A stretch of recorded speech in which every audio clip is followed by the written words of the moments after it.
ladies and gentlemen, we're gonna go ahead and get started. Read a little bit for some board members, they'll be trickling in, but we know that your time is very valuable. So we'll go ahead and get started. Myrna, Very good. all yours. So thank you all for being here. Today, we always keep our priorities in mind. We're gonna talk a little bit about there we go. Perfect timing, Mr. Lomas. All right. You just say me because I just got tongue-tied too, sir.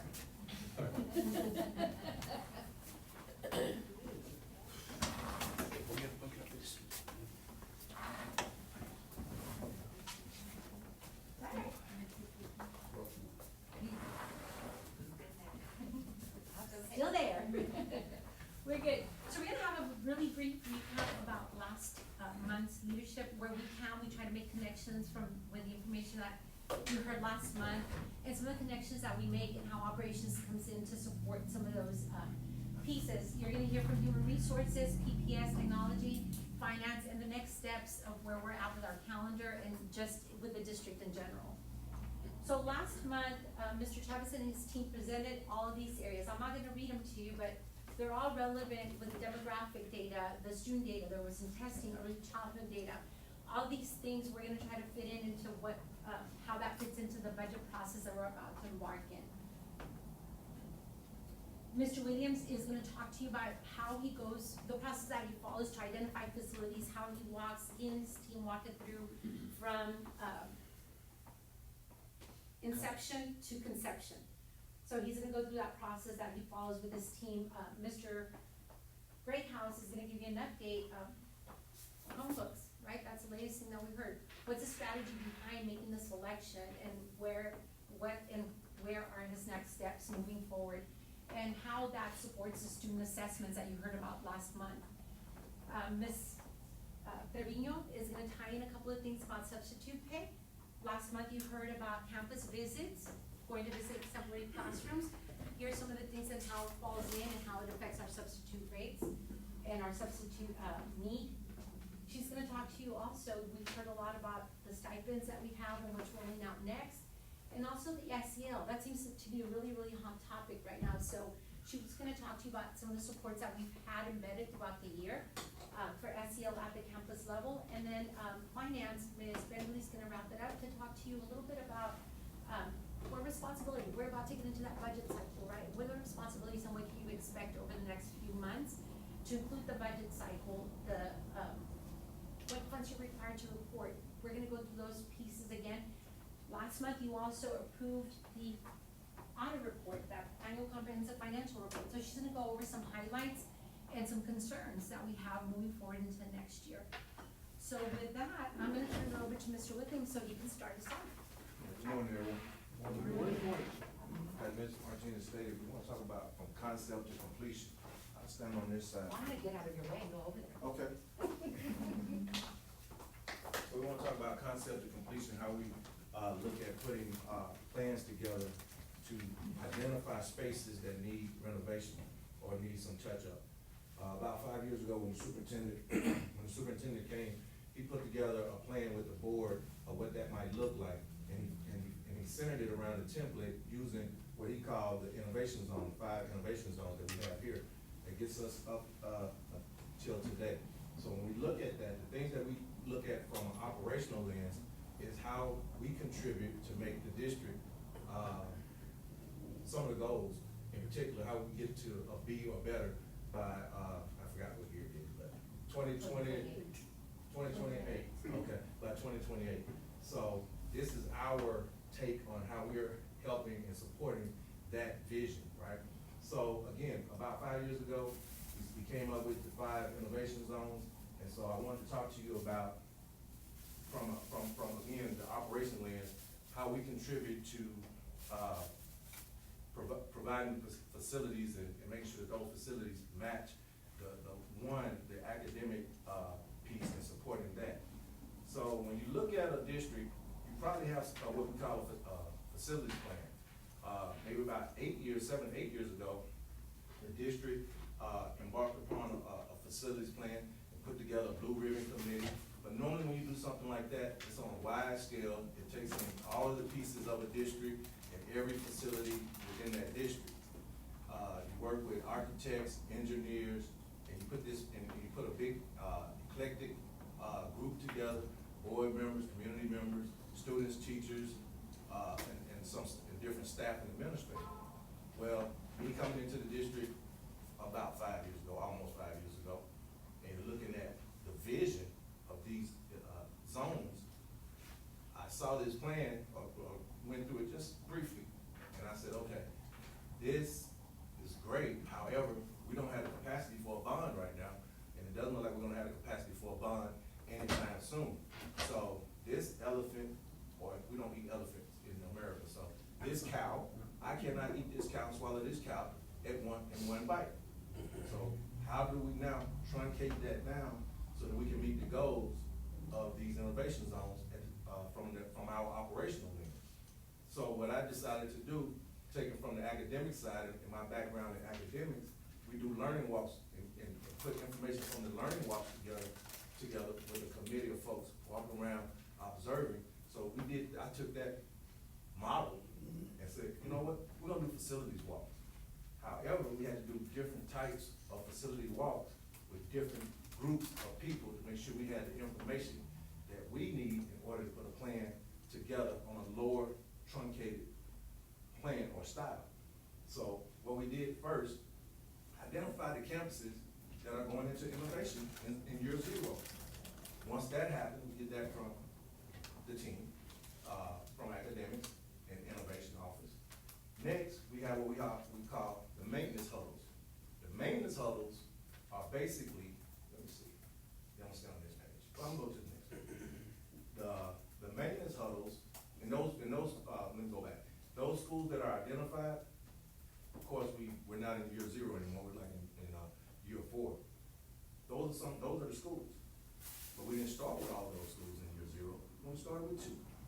Gardendale, which is now Gill, and Brentwood, which is now, BSSOI, right? Brentwood School, somebody help me out. Brentwood Brentwood School of School of Innovation. Innovation. There you go. I'm stuck in acronym land. So we're gonna start with those 2. But we identified, I talked about that. Now we go to our maintenance huddles. The maintenance huddles, who knows more about our schools than us, meaning our subject matter experts?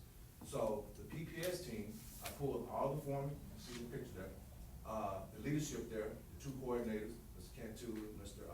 Rodriguez, the manager of PPS, Mr. Cantu, and we did facilities walks, similar to using that template like a learning walk. And I said, hey, they know everything about this. Them and their, the ladies and gentlemen that work with them, they're in the schools every day, all day. They know where all the bones are buried, what really needs to get done. We take that information, the first thing we gotta do is see what our major infrastructure needs are that we possibly can prioritize, put a list together, and have the funding to take care of. That's number 1. Again, look at the team that's assembled. This is the PPS team, the maintenance team, because we're looking at the infrastructure. That's one group, that's one walk per campus. And I say one walk, this information in these meetings are not just one day. It takes a while to get all this information, because we wanna make sure that we're getting input from everyone. Sometimes we come to the table and it's like, we're not sure about the information, and we need to go and confirm it, and we take our team back out. So, just want you to know, it's a lot going on in the background. So, after that, we go to the next phase, which is the innovation walk. Now, this is the academic side, that leadership, the maintenance huddle, the PPS guy.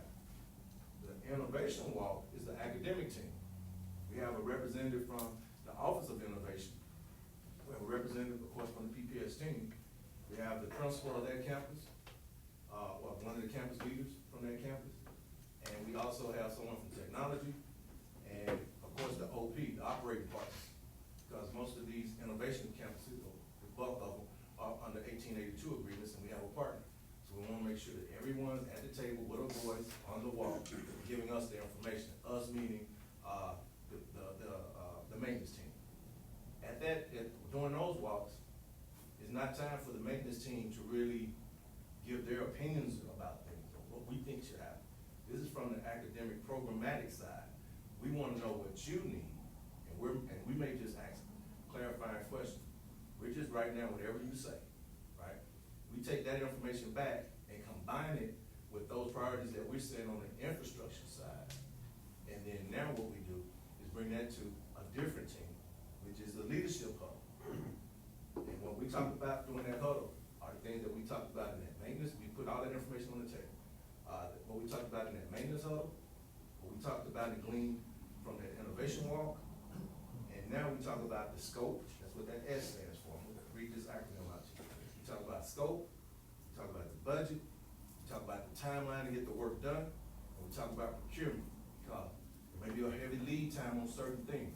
That helps with the timeline and also helps with the budget, because some of the things, if you want expedited, then some of it's gonna expedite the price, you know? So we talk about all of this, we put all that on the table, and then at that point, we make a decision programmatically and, what needs to take place. Now, to give you some examples of, once we get to this point, what are some of the things that we may have done or may have been asked for during this time? So when you think about that leadership huddle, and we're talking about the infrastructure pieces, a principal or teachers in a building, they just may know that periodically the air is not working, it went down, but it kind of routinely goes down.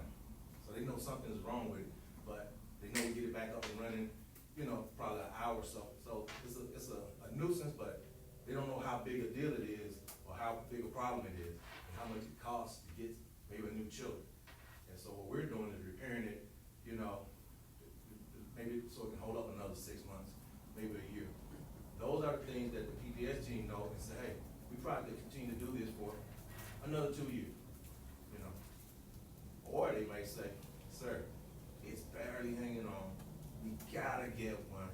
If we don't, it goes down, we're gonna be in big trouble and some dire straits. So that's the type of thing that, again, may move the needle on where it goes on their priority list. Okay. Also, on the programmatic side, when we're doing that walk, just like a room like this room here, we may decide that, hey, this needs to be a hardwired lab, because we're gonna have robotics and different types of equipment. So that being the case, now I know we gotta get with technology, we gotta get with PPS on the electrical side, maybe call in a consultant and let them look at it. At the same time, they may decide we want this side to be the lab, but on that other side, the next room over, we want that to be the lecture side. So we want you to cut this wall so this can be one larger space, similar to what you have at Brentwood, on the Holscher side. Well, before we cut into that wall, we have to think about quite a few things, because Holscher, if you know, is an older facility. So now, other things come into play. Yeah, we can cut it. So we structurally, we figure that part out. That's one. Well, if we cut into it, again, being an older facility, we have to make sure that we check for, to make sure it doesn't need abatement. It could have asbestos containing material.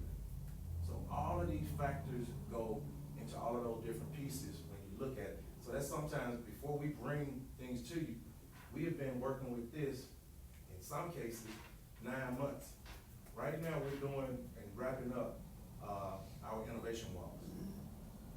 Early next month, January, we will now have our leadership hub. And I present that information to the superintendent and select members of that team. Okay. And then, hopefully, I don't want to put a timeline on myself, but sometime in the spring, the board will get an update and then maybe some agenda items that support the work that needs to take place. And so I jumped ahead of myself. Next thing, we take that board agenda item to the board.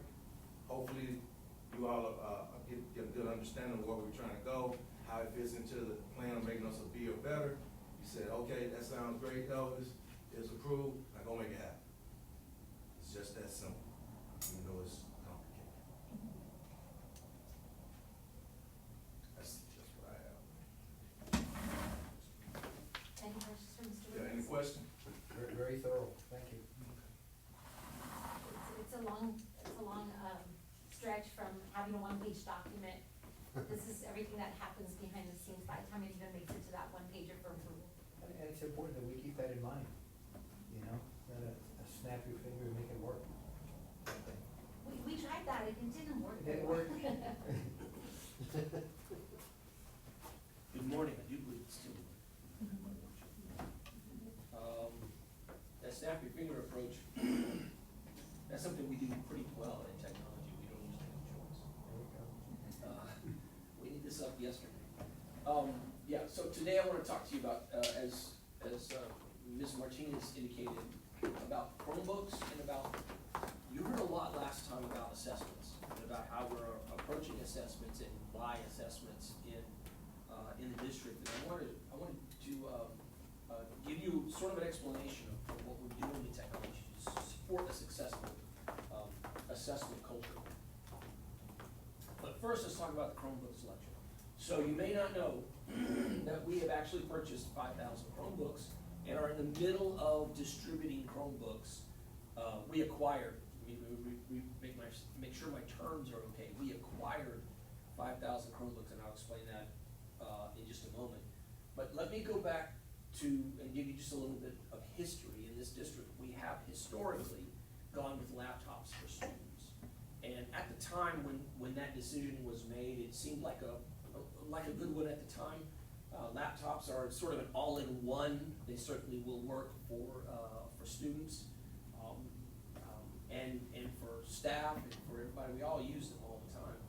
But if you'll see them after a year or two, they become quite a support feature. I call that a feature, keeps you busy. But we deployed for 6th grade through 12th grade at a price point at that time was over $1,000 per unit for those deployments. When I came in, I was able to bring that down to about 700, a little less for those devices. But what we needed to do was really find the device that fit the purpose. And so you may have some programs like Career Tech Ed. A lot of those programs do require a more robust machine. But by and large, our students would be better served at a better price point with a Chromebook. So that's what we took into account, and that's the history that we have here in the district of using laptops. So why Chromebooks? Number one, they're lightweight, and I don't just mean on a weight scale, so to speak. They're cloud-based. They don't have big hard drives. They don't need a lot of RAM. The specs can be fairly low on those devices, and that makes them easy to manage. How many of you have ever done the Windows update that just blew up your machine? I have, and we manage that on a regular basis because that's what happens with Windows-based machines. Chromebooks, they have a default. They'll go right back to a set default should the actual operating system get corrupted in some way. So very easy to manage and maintain through the network. It's also secure. You know, when we have network incidents or threat actors who want to sort of get into our network, it's always Windows-based machines. That is what they target. Those are the tools that they have available to them to access and begin working that route to get into our network. So Chromebooks are secure out of the box. The Chrome OS itself is just not a real hackable kind of operating system. Could it possibly? Perhaps, but the incidence of it is so low that's not an issue anymore. That's going to come up when we talk about our cybersecurity posture and what we're doing to ensure that we are secure out on the endpoints, but that also we're being fiscally responsible with the kind of price that costs. The threat detection and threat awareness and threat security is a costly endeavor these days, and education is being hit with a lot of regularity. Battery life is another one. The laptops, you get really, that first year is your best year on any laptop with a battery. After that, your battery life tends to decline. And most districts who use laptops for their staff, if you don't build in battery replacements at you're not getting 3 to 5 years on that device. So having said that, battery life on a Chromebook is about 12 hours, 12 to 18 hours on a Chromebook. And you might ask why that's important. When students are taking assessments, I don't want to get ahead of myself. The next slide I'll talk about assessments in Chromebooks and why it's a great choice. The price point for Chromebooks is under $400. So that's an important piece of information as well. We're in the middle of a device refresh, as I stated before. We've got about 5,000 Chromebooks that we are actively deploying to campuses right now to replace laptops. Now, the Chromebooks, this is for grades 6 through 12 right now. The Chromebooks are, in this particular purchase, were purchased through the Emergency Connectivity Fund. That's what ECF stands for, the Emergency Connectivity Fund. And because the Emergency Connectivity Fund, they opened up a window for round 3. You may be aware that during round 1, we purchased some laptops and iPads. In round 2, we purchased some hotspot coverage. And then in round 3, I took the opportunity, because the ECF will pay up to $400 for a device. All of these devices run $400, so the district has no cost once they approve it. So this is basically going to replace our laptop fleet in secondary. Now, the laptops that we do have will be used. We have programs like robotics. We have other CTE programs that require a more robust device than a Chromebook. And so we will be deploying those devices to those areas as well. And this gives us the opportunity to make sure that core content is covered where a device is concerned, but then also making sure that the arts have devices, that virtually every classroom that we have at secondary for every program has a device of some kind that they can use for learning. We are looking to purchase Chromebooks for grades 3 through 5. One of the big sort of draws for that is all the testing and assessments that we have right now starting this year are all online. And those tests really begin at 3rd grade. And so we want them to have the same device that they might use in secondary at 3rd grade. But then in addition, we really want to kick up programs like keyboarding skills. These are important skills these days. I have watched people who are professionals in the career, and I think it's an art to watch them use 2 fingers to type. It is an absolute art. I know people who do this, and they just know where the keys are. And I'm like, I have no clue how to do that with just 2 fingers. But we want to teach our students how to type, perhaps in a more fluid fashion, maybe a more standardized way. Not that that's any better necessarily. Okay, let's talk about assessment support. I'm going to stick with the Chromebook side of this and kind of bleed over to what we've done at elementary. Chromebooks support assessments. Number 1, ease of use. During last year, we had some secondary campuses taking their assessments on the laptops. And the laptops at that time, again, we go with battery life. If you start, let's say you're starting it's first thing in the morning and that laptop has been on the charger all night, you're getting at best 3 hours on that device, okay? Now, if you're later in the day, there's a cart full of devices that may or may not have been charged, and students having to move between 2, 3, and 4 devices as they charge is a distraction.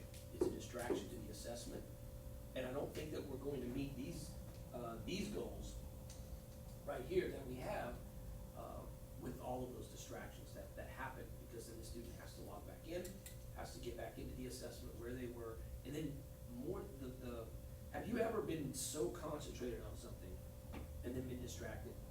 And then you have to, how long does it take for you to get back, to get your mind back into that thing that you're doing? That's the same thing with students, and we don't want that distraction to occur.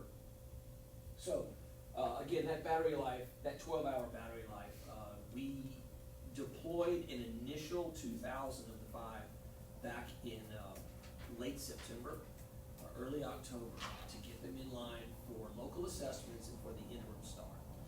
And the fact that students don't have to really have a login to the device is a plus. You can access the test without the student having to log in.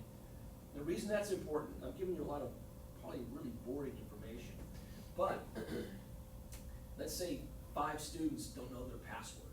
Well, now we gotta go through the whole thing before an assessment of making sure our students can have their password to log in. It's not a situation with the Chromebook. They don't need their login. They can access the test from in kiosk mode, from the device itself, go straight to it before logging in. So ease of use, you know, long battery life, they're not gonna have to, switch out, and they can access the assessment, and we successfully did this, before Thanksgiving. And we're successfully doing it now during end of course assessments.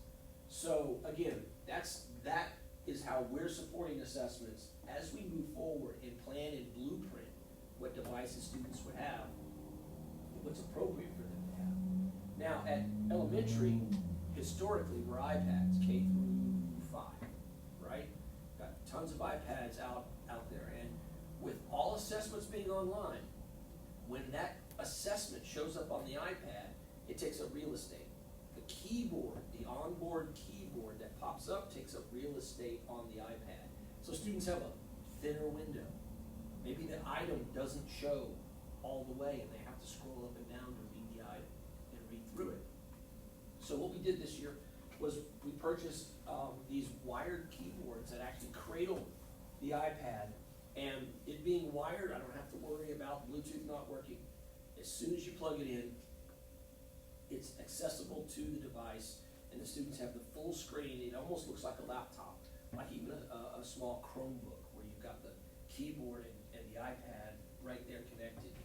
It makes for a much more seamless experience for our students in elementary.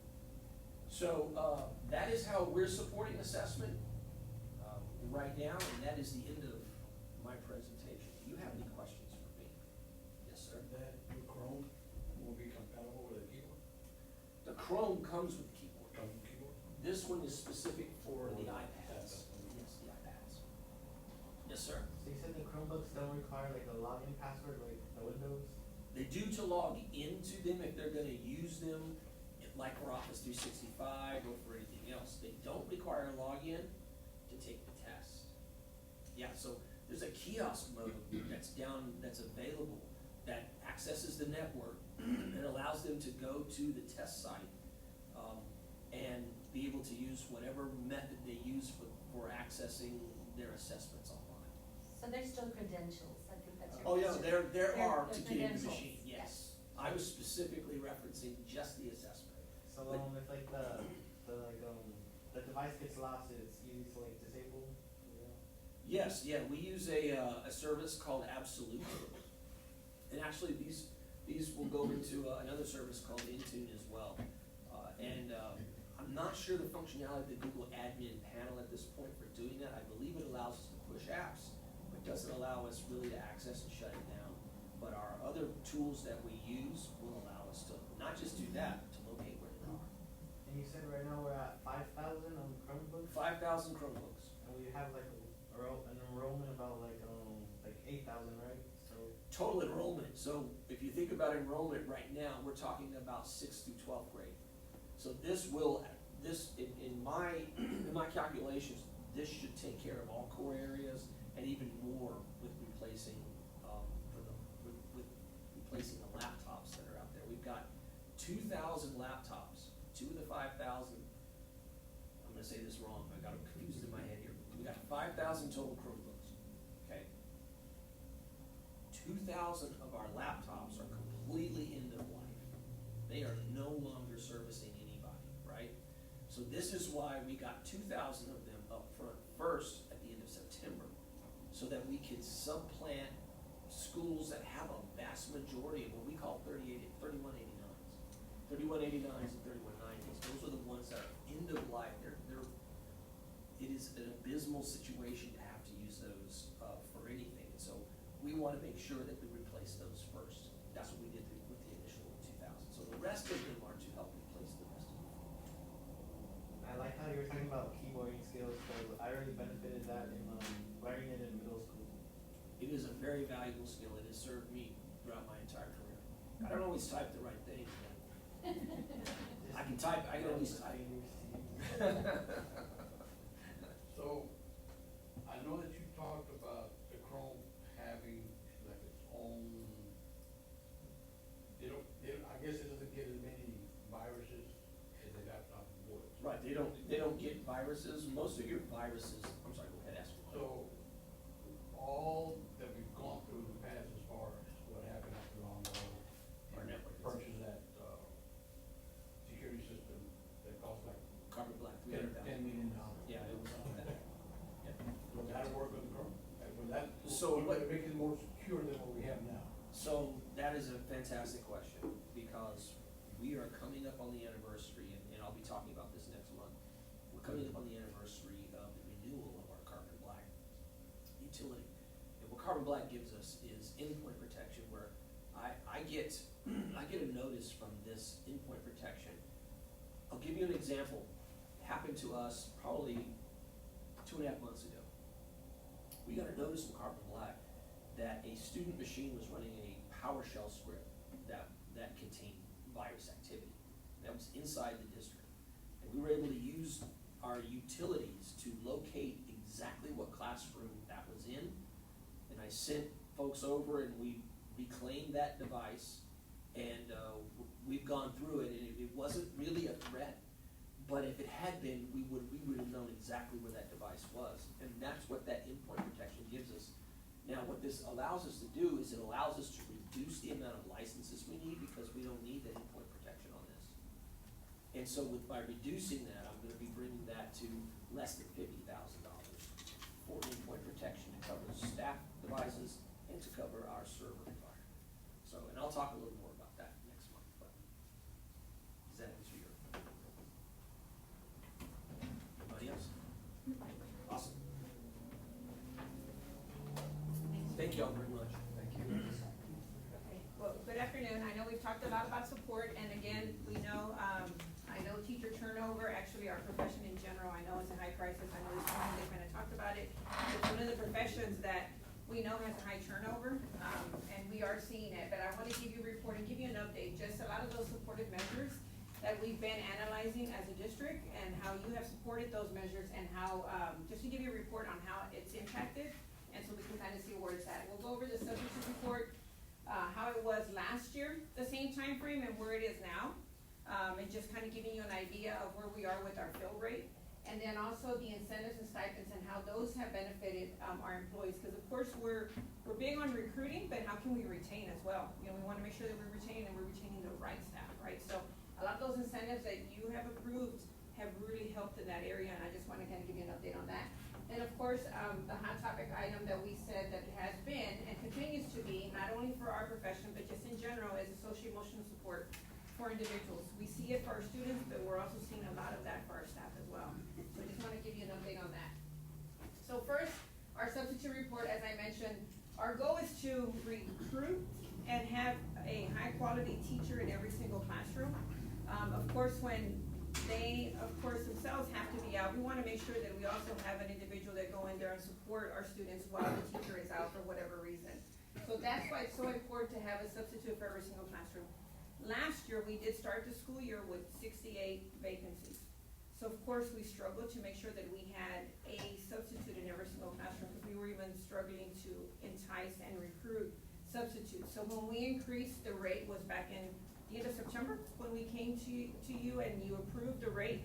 I'll give you an idea of kind of where we were last year and then where we are now. But it did drastically assist us in making sure that we did have an individual in every single classroom. So the report to tell you, last year, 21-22, this is from the beginning of school till the end of November, okay, where we were. So we had a request of 6,527 subs for those three months. In those, we had about 6,310 that were needing a substitute. Now you're asking, why do some need a substitute and some not? Well, in some areas, we have where we cannot have a substitute go into the classroom because it requires a specialized training. Like in some of our life skills classroom, we have to go through special training for our aides if they're gonna change a student. So they have to learn how to use a lift, how to, make sure they can handle the student. So sometimes those individuals will come in here and they're gonna tell you no substitute needed because the campus will find other individuals that are the backup, to go in and make sure that they can support. So the student is supported, but it's supported with individuals that have the specialized training. But they'll go in there and say, I don't need a sub because I don't want the sub to come in, they don't have the special training, okay? So that's what that means. This will tell you how many we actually had filled and how many were not filled. So we, out of the request of 6,527, or I should say 6,310, 3,712 were filled, we had 2,598 that were not filled. So it's a pretty large number, but to give you a percentage, we had 57% filled, 40% that were not filled, and 3% that did not need a sub. So we were at about a 57% fill rate, and that's when analyzing the data with school leadership, with academics, and of course, you know, our SLT team, the recommendation came forward to see what we could do to entice and elevate the pay for our substitutes. After doing so, now we have, I just wanted to give you, you know, apples to apples, not kind of give you the overall last year. So this is where we are now this year. The rates have stayed the same because we have not changed it. Of course, we did, I'm happy to report that we did recruit and start the school year with 0% vacancies, right? We had all of our classrooms were filled with a teacher in the classroom. So this year, we're at 1,969 requests. And we have filled 1,765. Filled were 1,378, not filled were 387. So we were at about a 70% fill rate. So from 57 to 70 with the same time. 20% that were not filled, and then 10%. So of course, what happens, right, when we don't fill a sub? Well, it's normally replaced, or I guess we get classroom support, maybe that's already there. Or if it's a small classroom and they can combine classes, sometimes that happens as well, because of course we have to make sure that we have the support. But ultimately, that's our last resort. We wanna make sure that if we can, we have a substitute for the classroom, you know, to make sure that they're getting that assistance in there. So that's kind of where we're at right now, at 70%. So those fill rates are there. The concern comes in now that next semester we are going to be asking for, or we have approved already, the perfect attendance, right? So now that we're asking a perfect attendance incentive, we're providing a perfect attendance incentive, the teachers may not be calling in as much, you know, so those individuals that really came out and supported us, these substitutes, when we needed them, what are we going to do for them? We are looking at some reports on those that have been consistent with us, those long-term substitutes that have been here with us. And we say long-term, it means that have helped us in 20 or more days. We look at the time frame per semester. If they've been with us 20 or more days, we consider them long-term subs. Normally, a long-term sub, after the 10th day, on the 11th day, the rate changes. Okay, they get about $10 to $20 more than they would be getting if they were to not be in a long-term placement. So we always wanna make sure that we're taking care of those individuals that did come in and take care of us at the time that we needed. So we are talking to them to see if there's a way that we can have them become maybe permanent employees. Some of those individuals may not meet the qualifications to become paraprofessional or an instructional aide in the classroom because they have to have the 48 hours of college credit or have taken the Treasury and Professionals course. We have reached out to Region 20. They have slated us 30 slots, 30 free slots. So individuals that wanna go in, it's a first come, first serve. They offered it, of course, to multiple districts. But if we can get these individuals, if they're interested, they can go take the course free of charge. It's a certification they will have and will qualify them to become a permanent employee of ours. And we have those vacancies right now. We do have quite a bit of paraprofessional vacancies because that's a little bit harder to fill. They don't need a certification, but they do need the credit hours or they'll need this Treasury and Professionals. So it's just a way, I don't wanna discount that they were here for us when we needed them. And now with the perfect attendance, we may see our numbers drop even more, which is ultimately what we want, right? Because we want to have our teachers in the classroom with our students. But what are we going to do for those individuals that have been here? So we are trying to find, so just constantly trying to review the data and trying to see what are other ways that we can hopefully take care of those that took care of us, right, when we needed them. So this is where we are with the substitute. I think it's a good opportunity. Of course, I wish we could be at 90%, but that's not always the case as well because we have had some struggles as well with trying to retain our substitutes as well. Yes, sir. I want to ask you a question before you move on. Yes, sir. So, this may sound like a dumb question, No, never. but I'm having a hard time registering, what is it, total absentee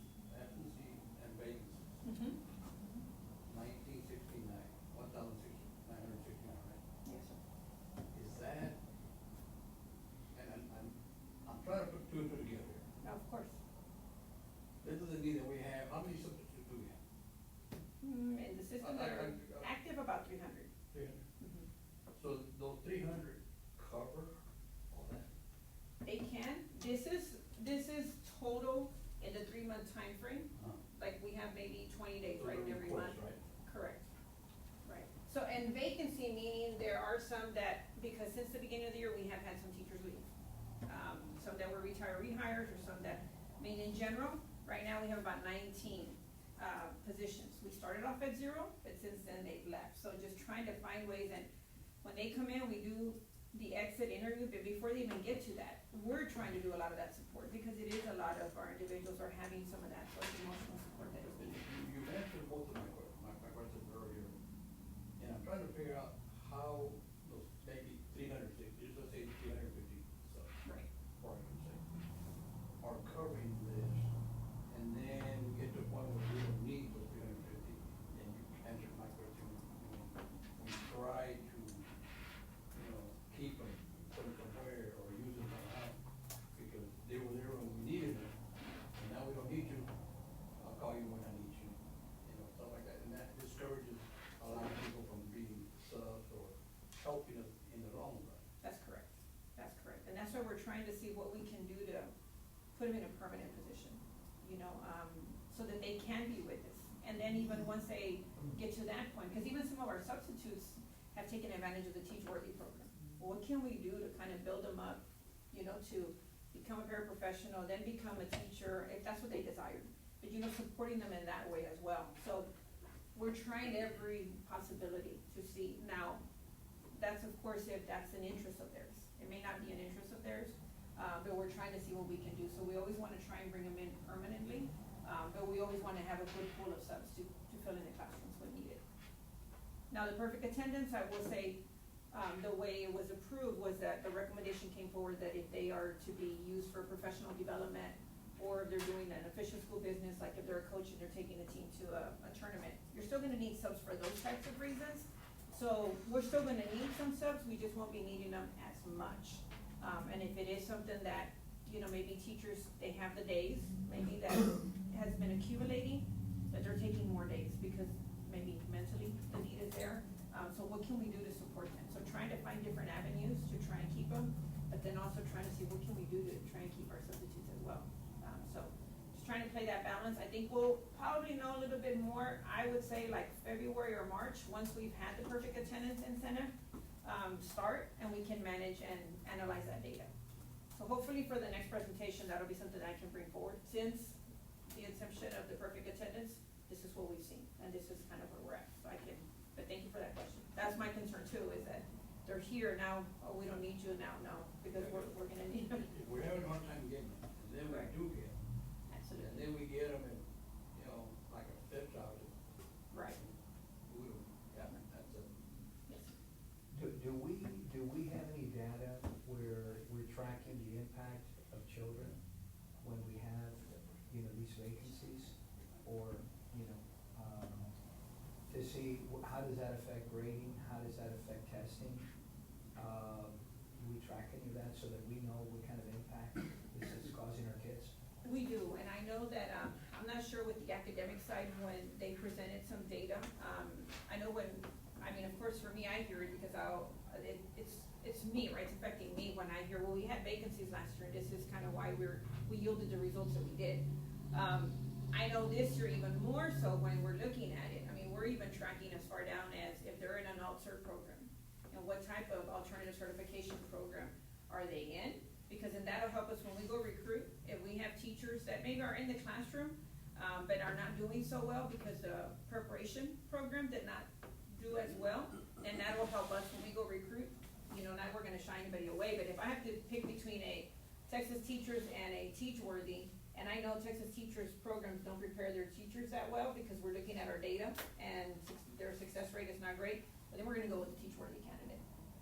So there is data there to support more so on the vacancies probably from last year. And this year I know that we've been really, really trying to make sure that we can, if there is a vacancy, there's a way that we can spread the kids out so that they're with a certified teacher, then we do that as well to try and support that. So you're tracking data per classroom, per child, that type of thing? Correct, per teacher. Per teacher? Yes, sir. So, I think Mr. Chavez is making a note probably to make sure, maybe when the academic side comes and presents that, that's something we can share with the team. I think for just just for observations from last year, in the last 3 years actually, teacher absence in a room impacts achievement. Right? We can have the substitutes there, but content knowledge, depending on the level, content knowledge is not, it may not be there. I don't want to say 100 cases. Because some cases we do have substitutes or actually certified teachers, but the opportunity for them to learn, it does impact their overall achievement. Because they don't know the kids. There's like a loss of learning when a substitute comes in when the teacher's absent. I wouldn't say a loss of learning, but in terms of learning gained, it may impact that. If you're in a biology classroom and you're studying something like biochemistry and you're covering a piece and you can't cover it that time, you can't move forward unless the person understands that concept. So are there like specific requirements for like teachers when a substitute comes in, Mhm. like what lessons they have to prepare for? They provide them with lessons, but the lessons, we're not gonna provide a lesson on, have that person required to teach biochemistry. You can give worksheets, you can give readings, but in terms of saying, is there a difference between a teacher present in the classroom and a substitute? The answer to that is yes. And that's, in a lot of cases, because we do hear that from sometimes substitutes, is sometimes, they get lesson plans and sometimes it's the activity that is given to them. Because sometimes, most of the time, substitutes teachers have to prepare at least 3 lesson plan activities in case of an emergency, right? Yeah. So in case of an emergency, sometimes it may be something that's not even related to the subject matter. Unless you can get with a department head or a grade level, who can kind of help with that. So there are various situations that we have to kind of analyze to see. So sometimes you may not even be able to get the same topic. So if a teacher's out for a couple of days, the teacher can come back and check that out. Right. What we were referring to for last year, in the last meeting, was teachers gone for an extended period of time. Some of the things that we did is we packed classes, huge classes. Time that we were doing COVID, we had synchronous and asynchronous learning. We had some teachers covering 300 students. So the quality drops off a tad bit when you start doing that kind of thing. So we did notice that. So in your opinion, is this, are we a little short with the budget for support in this area? No, I think we're good with the budget, kind of where we're at. I think the other factors that are impacting the teacher absences is kind of where, and I think some of these other incentives that we put in place would probably help for some of these teachers that, it may be just sometimes like, you know what, I'm just gonna take the day off. But if they know there's some kind of incentive at the end of the semester, they may not be so likely to just take a day off. Now, sometimes it's out of their control. They get sick or a car accident or something else that they have to be out. But we're good. I think last year, our total expenditures for subs was about a 2.1 million that we spent over on subs. And I think right now we're about 860,000. But you do have those classrooms where, where you have the majority of those absences. You're able to identify that early on, aren't you? We are. And so I'm just wondering if we're budgeted well enough, because at the end of the day, this is all about moving children forward. Absolutely. Yes. So, Mr. Zafetta, so I think it's really important to mention that Ms. Arias mentioned a lot of initiatives, right? Step 1 was, we can't get subs, we've got people out, we have no control over when people are out. By this point in time last year, if we looked at it, it was an average of 10 to 11 absences per teacher by November. And that might mean that I had a classroom that, in my campus, that had a permanent sub, because we couldn't hire people, right? So there's a lot of different circumstances. But what happens is, I didn't fill the teacher position because I couldn't. Not for lack of trying, I couldn't. But Ms. Bendalee made appropriations in the budget based on recommendations to finance a teacher, right? So if I have a permanent sub there, I'm saving money, but our kids aren't getting educated. So we're using those same dollars, to your point, we're using those same dollars, they're not separate buckets. It's really repurposing the money to fill the gaps that we have. So even the $2.1 million that Mr. Vino mentioned, if we can keep our teachers in the classroom, then we're not paying for a sub. Those monies then for the incentive, if you've been here with perfect attendance, the money that I normally would have paid a substitute, I'm gonna repurpose those same dollars again to use them to give the incentive so that you are in the classroom. And when you look at, bring it full circle now, we're also short in other areas where we've not been able to hire paraprofessionals in some instances. So Mr. Williams has a program right now to train for CDL licenses because we need bus drivers. Ms. Trevino is opening up opportunities at Region 20 so that those people that have been working with us, that wanna progress, there's a pipeline, if you will, to go to Region 20, now you get your certification to be an aide perhaps. The next step, if you're really interested in education, we have programs that she talked about last meeting we had, that may put you in a teach-worthy program where we pay for your education for the 3 or 4 years if you wanna be a classroom teacher. So some of these things is pivoting and turning, but the same dollars tend to get recycled because we budget in one way, it's not working, so it's really stepping back and saying, we're gonna use the same dollar, we need it here now, and repurposing to do something else. But at the end of the day, it boils down to the salary and creating opportunities, because what we budget for is that teacher salary. We don't want the substitutes we don't want to use substitutes unless it's for something like professional development that we're planning for, et cetera. Those are the natural and normal things that we're gonna continue to need substitutes for. We want our teachers to grow. But as far as, is it a financial thing? No, it's more of the need keeps evolving and changing based on the circumstances. So we have enough money in that bucket to start making this, work a little bit better. Yes. This is now, I was gonna ask her a question about. Is that what you, okay, No, good, okay. I was gonna ask you about when you have a sub in the classroom, they're not actually teaching, right? They're just, I guess, for lack of a better word, they're controlling the class while the teacher's out. they're managing the class, right, based on if, there's a worksheet that they're doing, maybe it's continuing the learning. They're not actually introducing the lesson, but they're supporting the lesson in hopes, if they have time, if it was a planned, absence, and they would have time to, let me go print something out so that the kids can work on something tomorrow. Whether it's a reading and then they answer questions based on the lesson that was introduced maybe the day before. So if See. she's gonna be out there 2 or 3 days, for whatever reason, so the sub already knows she's got a lesson plan, she's gonna follow? So it's cases where you get hit by a car and you're out for 2 weeks and trying to get somebody to come in there, you're ready. Because we have lessons already planned, but not for an extended period of time. I think also, you have a different pay for long-term substitutes. And so for long-term substitutes, with more pay, so you might get someone who may be a former teacher, possible, because of the pay is a little bit. And it's more So we're planning for stuff like that. Yes, and normally if it's something like that, an emergency and it's long-term, that's where the department head comes in, and steps in and says, okay, now, as a principal, I would go to my department head and say, look, I've got this teacher out, I need you to help create some lessons because, maybe a car accident. So the department head steps in, that's one of their duties that they have, or a grade level, teacher as well. And if I may, during PLCs, that's a professional learning community, most of those are set up where the group of teachers that work in a certain grade level or in a department, mostly in secondary department, they are planning together and looking at every kid to know where they are academically.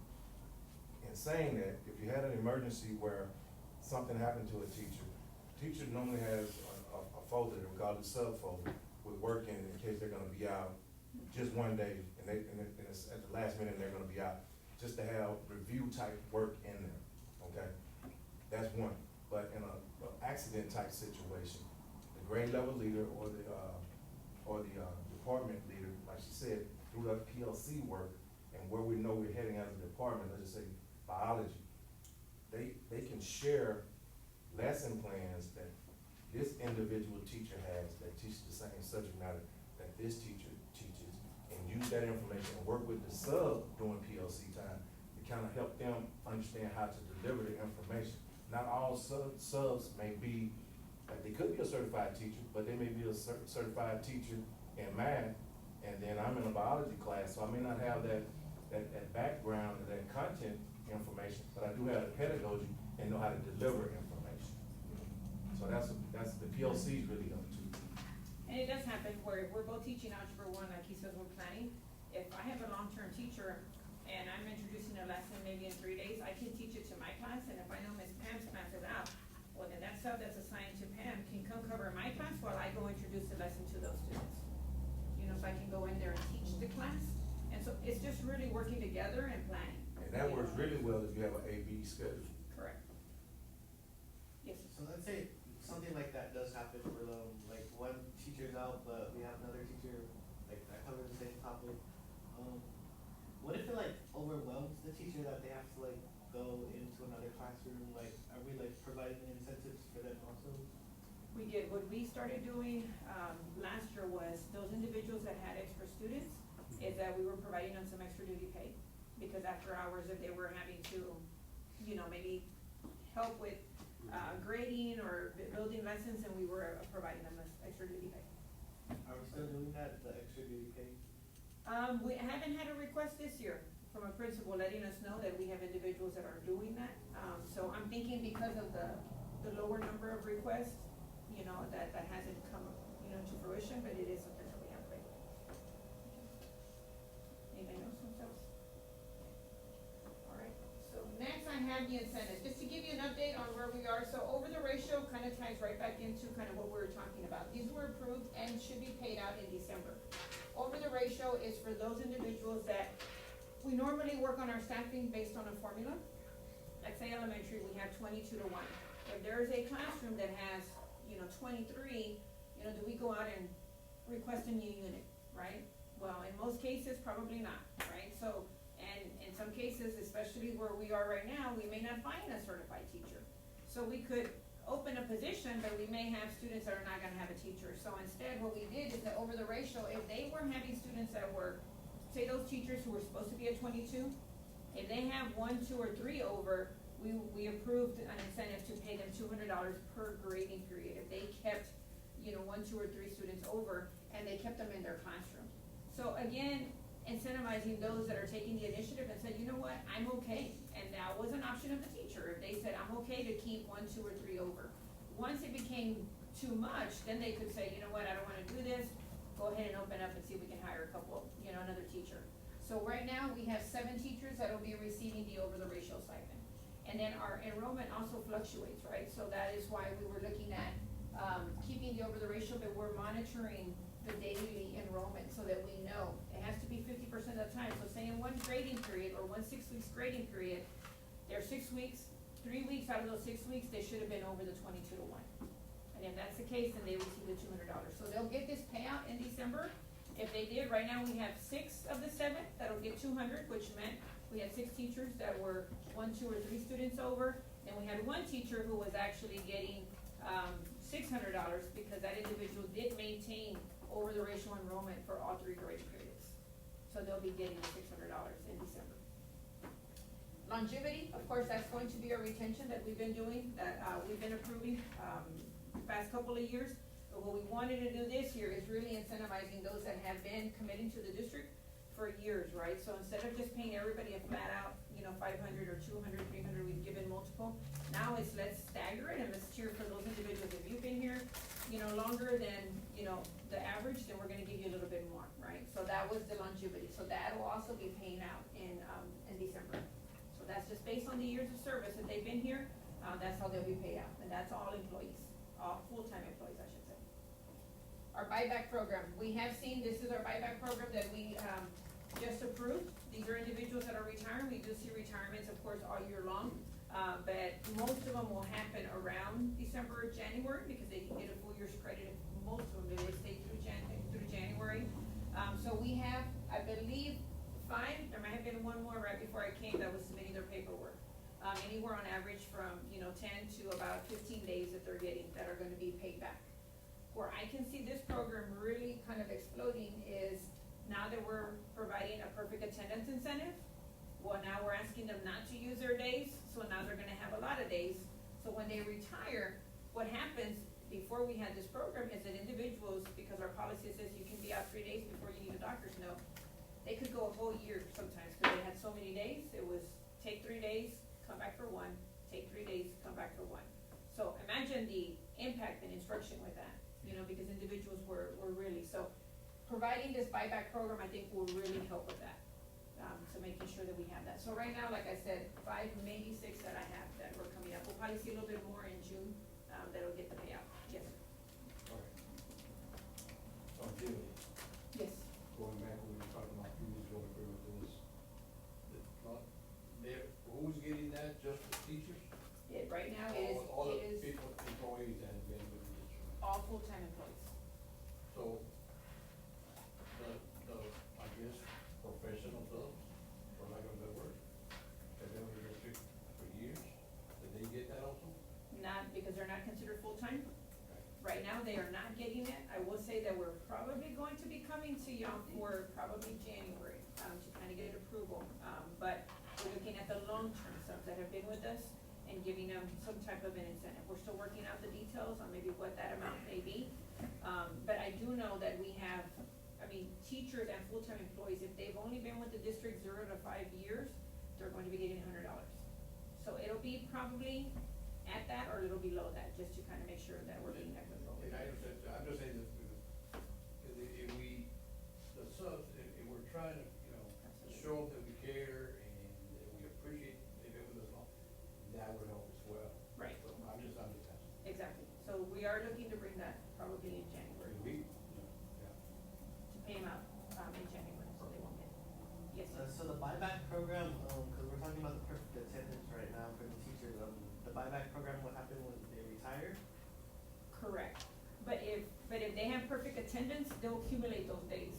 So then 30 years down the road, if they've not used any of their days, right, that would be that they've had maybe 300 days. And that's when they start using them pretty regularly. They could start their last year, or sometimes they start 2 years to retirement. So that's why having this program now will help in the future, so that we don't want them to use their days, instead we just kind of pay them for their days, and they're still here, working with our students. San Antonio has a buyback, Yes, sir. it works great. Does it work? I got 155 days. Wow. So, we're hoping. Okay. So then our January payout, so these are the ones again that were approved, and I say January payout for the first 2, but this will be the dual credit. These are those teachers that we know that we definitely need, because we're trying to increase our dual credit enrollment, right? Because we know that by dual credit, our students will get not only high school credit, but they'll get college credit as well. So it is really a financial benefit to our students, but we also wanna make sure that we're gonna recruit, good, high-quality teachers that meet the qualifications to be an adjunct professor. And when they do that, of course, there's additional requirements that are ACCD or UTSA, whoever it is that we partner with, that they meet those requirements. So we increased their $5,000 stipend, that's a base. If you are a dual credit teacher and you meet the qualifications and you're teaching at least, I believe it was 2 classes, then you meet the qualification. In addition to that, if they teach 6 periods of dual credit, then they would be getting the additional stipend of $600 per course, as long as they met the minimum number of students in the course through the census date. Because sometimes they could start with 20 students, and our requirement is that they keep 15, and that's with the partnership that we have. If they keep 15 students, then they get the $600 at the end of the semester. We're also looking at their measures, because we don't just want to be hiring and never monitoring how well our students are doing, because if our students are struggling with a dual credit teacher, then what's happening? So we also wanna make sure that we're looking at the pass rate for our students in there as well. So, making sure that we're doing that. So that'll be paid out for the, per course stipend will be paid out in January. Then our Head Start and Early Head Start, we just approved a $1,000 retention stipend. That's going to be paid through the city, and that'll be paid out in January for all Head Start and Early Head Start employees, full-time employees there. And of course, our perfect attendance, as we mentioned, there's perfect attendance and then there's near perfect. So 0, the $500 at the end, which will be paid out in, June. The 1 day, 300, and then if they miss 2 days, it'll be $100, I believe. So this, I believe, will really help us. So we'll see the impacts. So I'm hoping to bring you some data as soon as we get this started. This will start not during the intersession, but on the 9th when we get back. That's when it'll start, so we can kind of see how that's impacting. And And then, then, we're looking at how many subs, we're also gonna look at the impact on academics. You know, because we're hoping having more teachers in the classroom will definitely help our scores as well. I had a question. Oh, sorry, yes, sir. So these type of stipends are different than, our other stipends that we have posted online, like, for like after school, like teachers, like coaches and after school activities? Yes, these are in addition to. Yes, sir.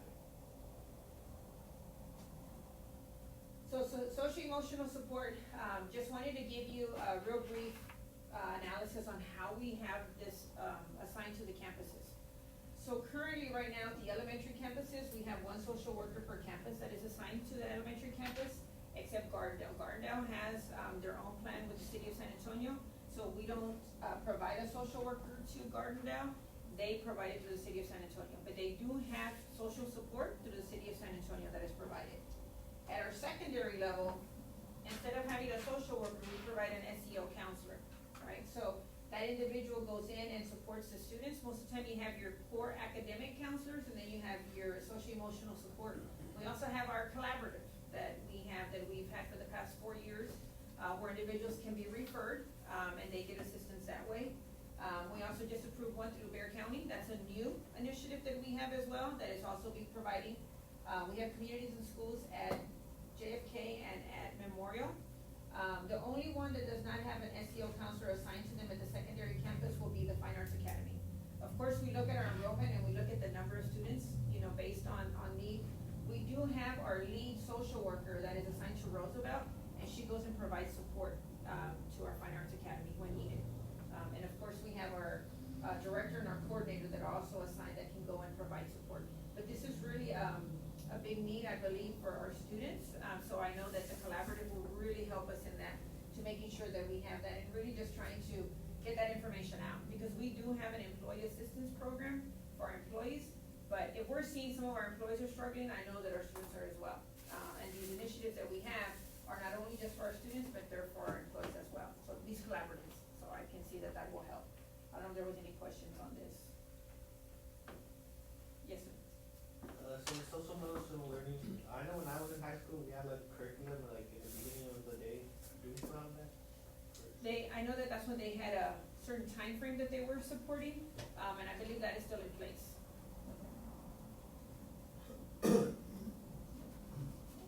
I believe that is the end of mine, and I'm gonna turn it over to now who provides all the finances for these supports. A never-ending bucket. All right, good afternoon. So I'm gonna kind of cover, the responsibility of the board, what funds the board's required to approve, kind of our account code structure. We're gonna talk a little bit about our audit that we just completed and was accepted by the board in November. And then I've provided a glossary of terms, because in the finance, we seem to have a lot of terms. So, anyway, provided that for your review, and then we'll take a quick look at our upcoming budget calendar. So, board responsibility. The board has really 3 responsibilities.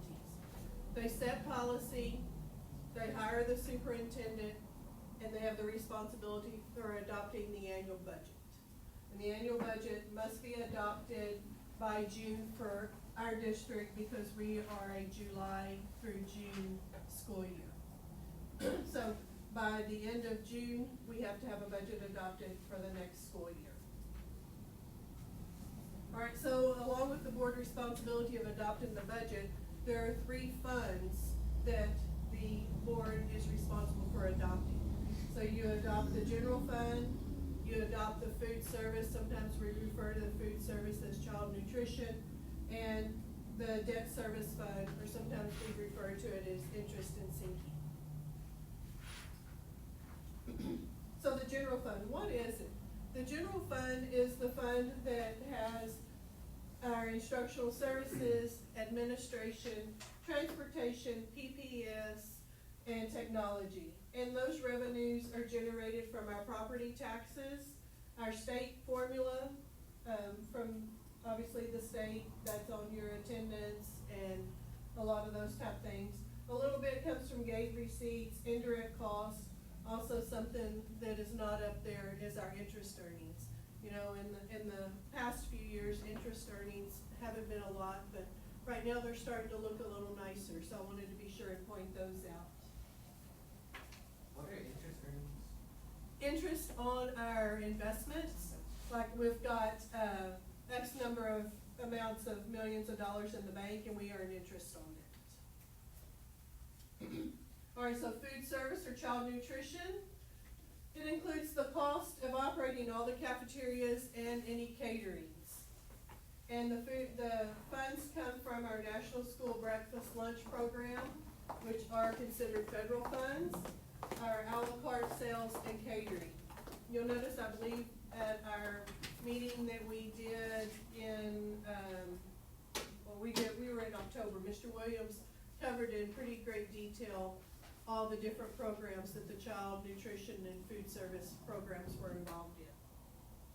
All those revenues go into this fund. All right, debt service or your interest in sinking. This is where we pay for our principal and interest on our bonds.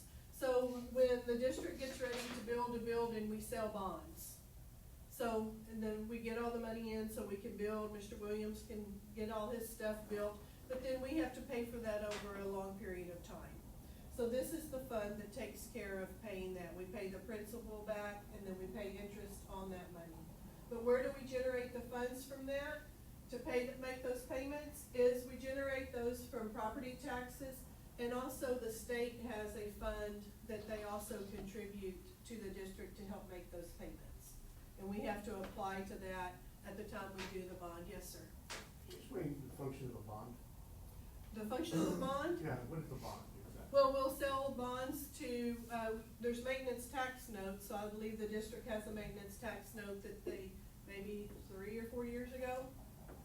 5 years ago. About 5 years ago, and that one was combined a bunch of larger maintenance projects that really there wasn't money in the general fund to cover. Now, the regular bond is if you wanna build a new building, then you're gonna go through, you know, getting your architect, you know, doing all that due diligence, then you go to the voters to approve the bond. So if you wanna build, say a new elementary, and you go through getting your architect, you get your estimated price, you have meetings with all of the taxpayers, the community, you know, explaining why you need the bond. Then it goes to the voters. The voters either approve or deny the bond. If the bond is approved, then you use your financial advisor, you sell the bonds, get the money in, and when the money comes in, it does not go into this fund. It will go into a capital projects fund. And then that's where you maintain and pay the cost to build the building. Any questions on how that process will work? I was reading like an article and saying that the state, for that fund, they said, that the state provides, that it's already almost reaching the maximum, right? I don't know if you heard about that.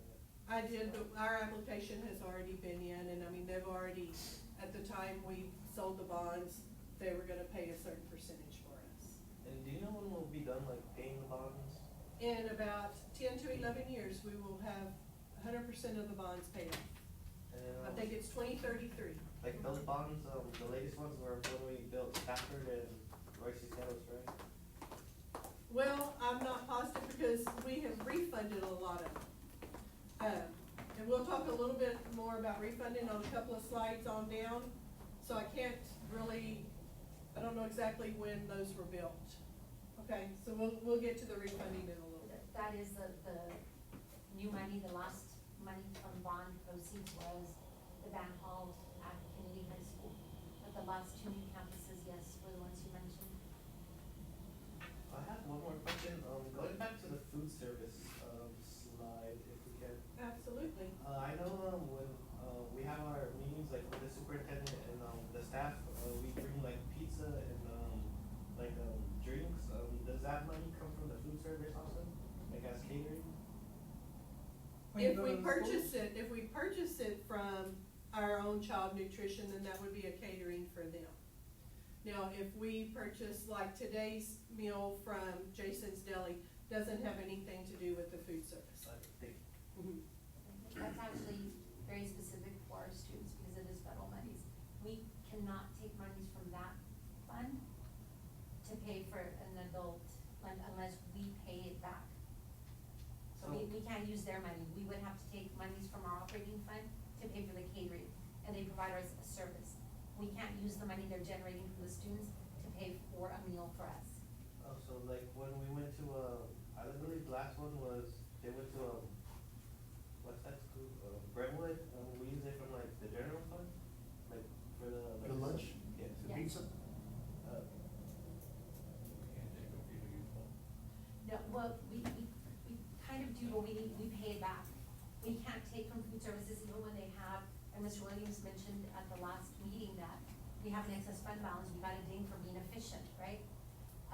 Even though they have extra money, we can't use that money for any other purpose except to support the student meals and that program. So we couldn't siphon off any money, no matter how legitimate, to do something other than support the student meals, so. I mean, we can hire food service to cater a meal, but then the general fund's gonna write a check to the food service fund. Yes.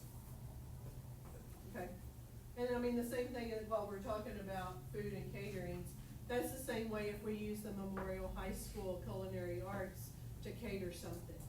We pay them for that service, so that helps them generate funds to do things. But then like that, the funds would stay in the district, right? Like, Those funds stay with that group so that they can go and do things with the funds that they generate. So it helps them maybe if they have, barbecue competition. yeah, a barbecue competition that they wanna go to, it helps them cover those costs. so like that would be better, like, if we're having like something with the students to, like use the resources we have instead of like buying pizza outside and sodas. Yes, but a lot of times with food service, you know, we were using them, for caterings, but unfortunately, a lot of times they're short-staffed. And, I know, you know, they started out the year, but as the teachers have left, so have they. And so if they have the extra staff and they can do it, we would love for them to do it, but their first priority is feeding the students. And that usually is our first pass, we want the students to use and showcase our students, but we also have to be really, really considerate of schedules. Like we wouldn't want to pull out a student, right now we have them catered, but they're scheduled to, be there at 12 for their class, and we need them at 11. We also need to be really cognizant, we can't just pull them to some of these events because it doesn't fit with the academic schedule. So that's always we try to make that our first pass. It doesn't always work out just because of scheduling conflicts or the priorities being more of the campus, so. They've been at our Platicas, Mhm. and it's actually, if you notice, the Platicas, they have different venues, right? I mean, very good food, but very different. Mhm. And so it happens to be what they're working on in the class. All right. Did we kind of cover debt service and interest and sinking? We're kind of good with that? Okay. All right, so back to the board responsibility. Now, this is specifically board responsibility on adopting the budget. So in a minute, I'll show you a slide that shows what our account number is that we deal with day in and day out. Each one of those has a purpose, it means something, especially when we submit PEEMS. That's another thing that PEEMS wants it in that detail. But the board's responsibility is to approve it at the fund function level. So general fund, then we have all those functions, and then you have your food service and debt service. So this is that long account code structure that we deal with, and they'll call and ask us for an account number for something, and we've done it so long, we rattle off the account number, and they're all looking at us like, wait, I'm still at fund. So, anyway, so the one circled in green is the fund, and the one next to it is the function. That is the level that the school board approves. All right, so with I'm gonna kind of switch and go into our audit that y'all approved in November. So I don't know if you've had a lot of time to go through it and look, but there was a lot more information, especially historical information than we have provided in years past.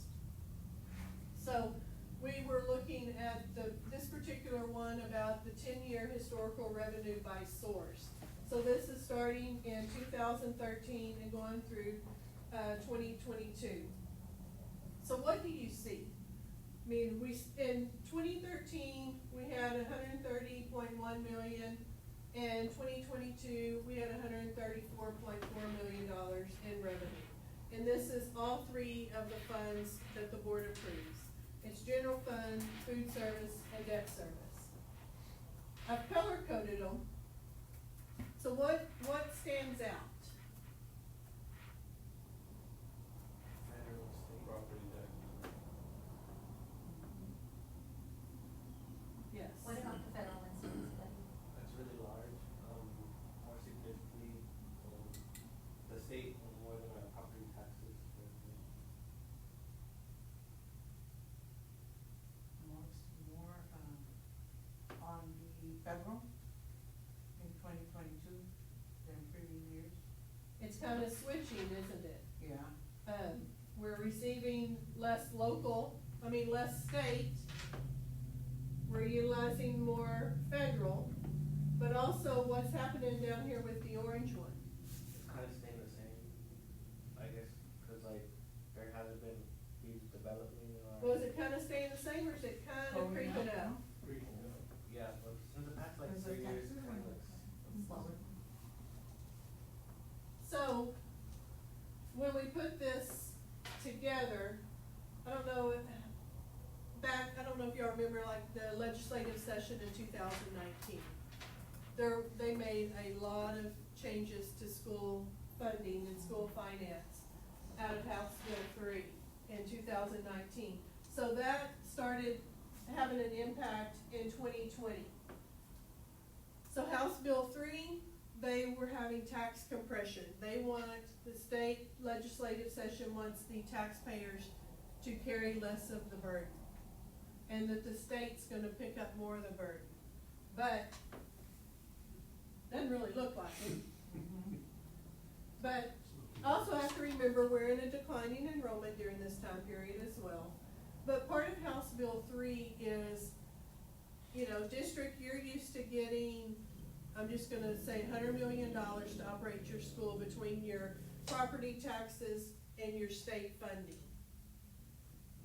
That's all you're gonna get. Going forward, of course, it's gonna go down as your enrollment goes down, but there's not gonna be new money going into school finance. So that's why you start to see the shift between the state and local. You're still only gonna get the same amount of pie. So if our property tax is going to generate 20% of our funding, then the state kicks in 80. If it's gonna generate 25% of our funding, then the state's only gonna kick in 75. They're not ever gonna get you to where you're over, in our example was $100 million. And also, you've had ESSER kick in here, and, we've done some very, purposeful things with ESSER, especially, with COVID and, maintaining teachers. We kept teachers on staff during that time period. So anything else? The state, they give us school district money based on a set amount. They mentioned like $100 million or $134. No, this is total revenue. This has federal, this has everything. This little gray bar would be like your interest earnings, your gate receipts, your SHARs. But no, they have their formula where you get $6,160 for a basic student. Okay. That's not a special education student, it's not a student in career technology but let's just say the basic student. We should earn $6,160 for that student if that student is in the chair every day that we're in school. That's how they based on what they give. Yes, but if that student misses 10% of the time, they're gonna take 10% off my $61.60. That's why I'm always talking about attendance, we need the kids here, that, yes, sir. And I believe for this 88th legislative session, there has been some bills filed, right, to increase the per allotment per student. They have, and then that's gonna bring some new challenges as well, because back as part of House Bill 3, when they did increase the basic allotment, 30% of that increase had to go to teacher salaries. So now they're bringing that back up again, so we're gonna have to remember that what they do bring up, that we're gonna have to reserve the 30%, and we have to make sure that we funnel that to the teachers. So you look at what we already pay the teachers, then they're gonna get a 30% more. So that's, yes, it's gonna help us with teachers and stuff, but it's not just gonna be money that we can do what we want to with. It is gonna come with some strings.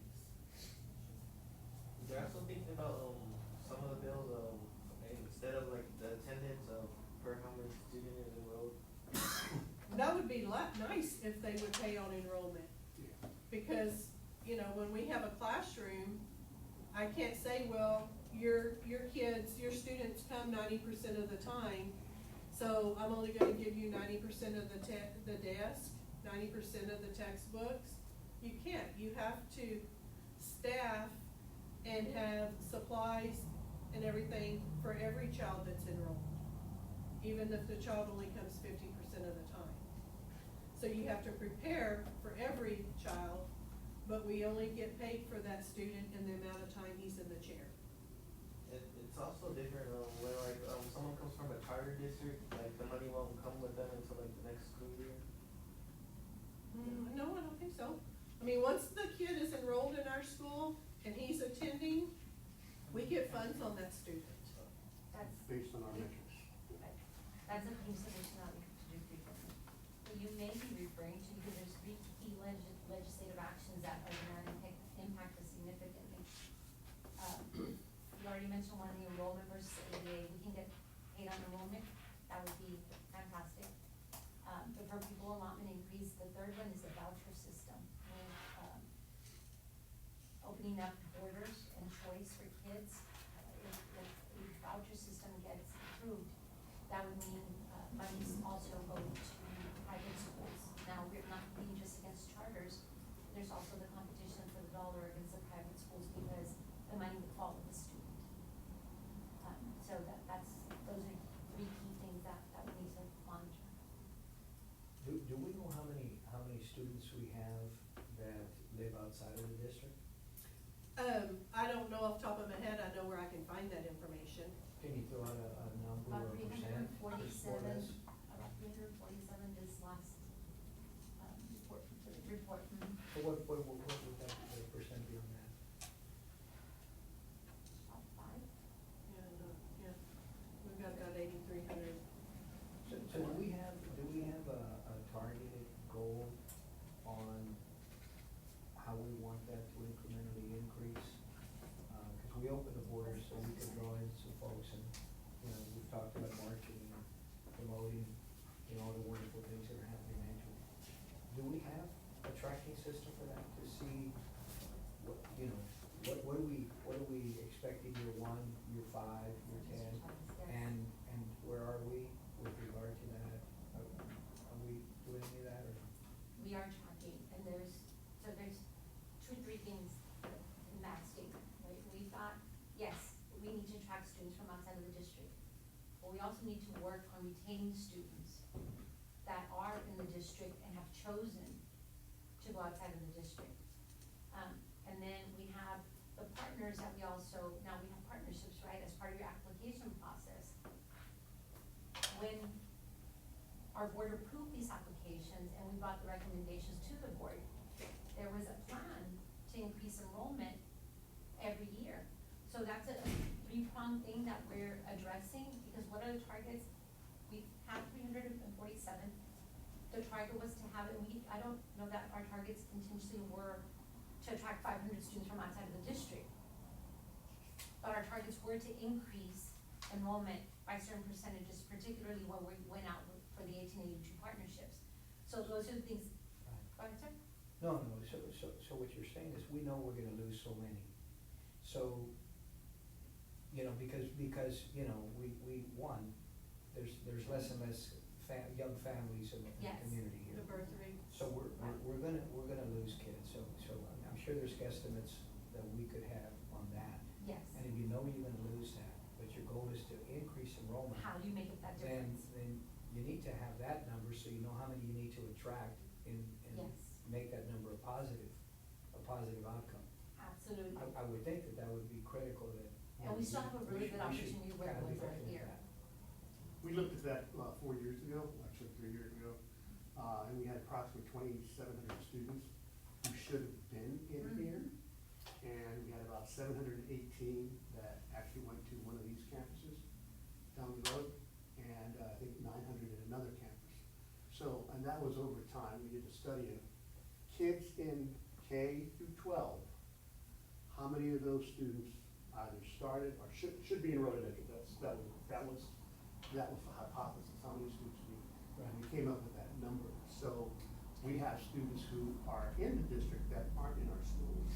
And of course, the outside, we're actually gonna recreate that number because we're looking at how many students now after COVID are out. I don't know, but I suspect it's gonna be higher, but we don't know where they're going.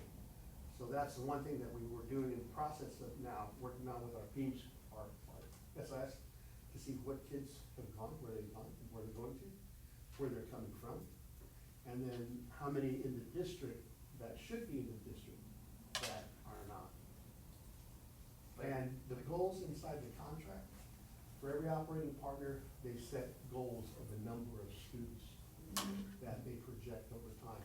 The 2 years for COVID was not a good tracking time for them. We can bring that back in January. Yeah, I'm planning to do it now. I put it on my notes for, yes. I was gonna say, we're also like getting more enrollment for like the Gardendale school, right? No? I just was looking at that today. Currently, and I'm also building a piece for, let's look at Gardendale. Gardendale, where are you at? Gee. They're currently at an enrollment of 211.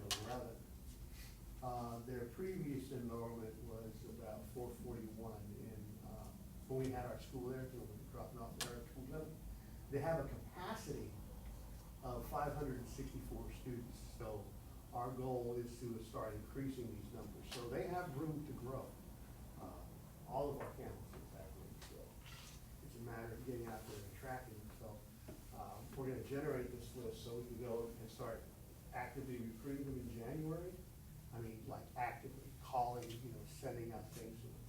They may not like us for doing that, but we're gonna do that. No, I did a good job last time you all were recruiting. Mhm. I remember you were everywhere. Yeah, we've got the means to do that. But we need to know who we're at now. We can go out and broadcast that, but if we can be more strategic about which families to go after. And I would think that you're probably shifting some monies in the budget for, marketing and. We're spending pretty heavily in marketing this year. We had a pretty hefty budget in marketing this year. We increased it, I'd not say significantly for this year, this current school year. Going back to what, you were saying, Ms. Martinez, the tracking from outside into the district or from the district that left? And then what was the third one? Oh, with the partnerships that Mr. Chavez mentioned, also, there are students, there always gonna be our students, but we also went into partnerships so that they could bring some benefit to the table, right, to include multiple things, but among those things was also attracting students and helping us with those recruiting efforts through their resources. Okay. So we have a three-prong, and actually we just had a conversation this past Tuesday about what everybody's bringing to the table, because definitely there are students. Part of the onus is on us. We've not handed the building to anybody. But we also were very specific about some of the targets and what some of the expectations were, and that included increasing enrollment at the different campuses. Some of them are small by design, 2 classrooms at every grade level. But there should be opportunities, because we have capacity in buildings, to bring in the third, fourth, even a fifth classroom, when you can have a pre-K two in the case of Gale. So there's opportunities for growth. And those conversations, Ms. Aguilar is having with the partners. Now, we've gone through, here's a project we've launched, now, where are we with the metrics? We're year 3, right, that's when we said we're gonna evaluate this, it's year 3. What do we look like? Did we really get what we thought we were gonna get? And which tweaks do we need to make moving forward? So Ms. Salinas is already working on some of those pieces as well. I have another question, I'm sorry. If this trend continues and, you know, we're losing more and more kids, and, you know, we may have to close some schools. We're, I mean, you know, District of Innovation, is it a crazy thought to partner with some of the likely charters that would be coming into the district because they would need a facility? And we have facilities. So, you know, I mean, our innovation is that particular, you know, whatever that particular school is bringing. Is that even on the table? That is an option, because there was, when we first started the innovation, we worked, remember Duncan? Duncan Klusman, he's our advisor that we worked with in innovation, and she's working with Diversa. He actually ran a school in Aldine that was Yes and KIP and the campus and the district. So they had 3 individuals co-locating in that one campus. I believe it was a high school. It started off really rocky, but it's still up and running today. So, yeah, buildings are a big issue for charters. That's the biggest expense, and that's why we're able to start them with partners, because we have the buildings. But that would be we've chatted about that. Because the funding would be, you know, significantly increased because they have access to monies that we don't have access to. Yeah, their summary of finances, they get a lot more money per student, just by the nature of being a charter. Might be a thought. We also have those charters in our district boundaries, right? Like KIP, IDEA. KIP and IDEA. And then that one on Port Center. Promesa, Promise? Yeah. And I think it's also just for relevance, because that's definitely an opportunity. What took that off of the table this last legislative session, we talked about buildings and we were talking about bonds, but just for context. Last legislative session, the legislative actions made available to charters monies to create or to build their own buildings. They didn't have to go through an election process, but they did match some of their funds to create or to build brand new buildings. That opportunity at the last session was not afforded to school districts.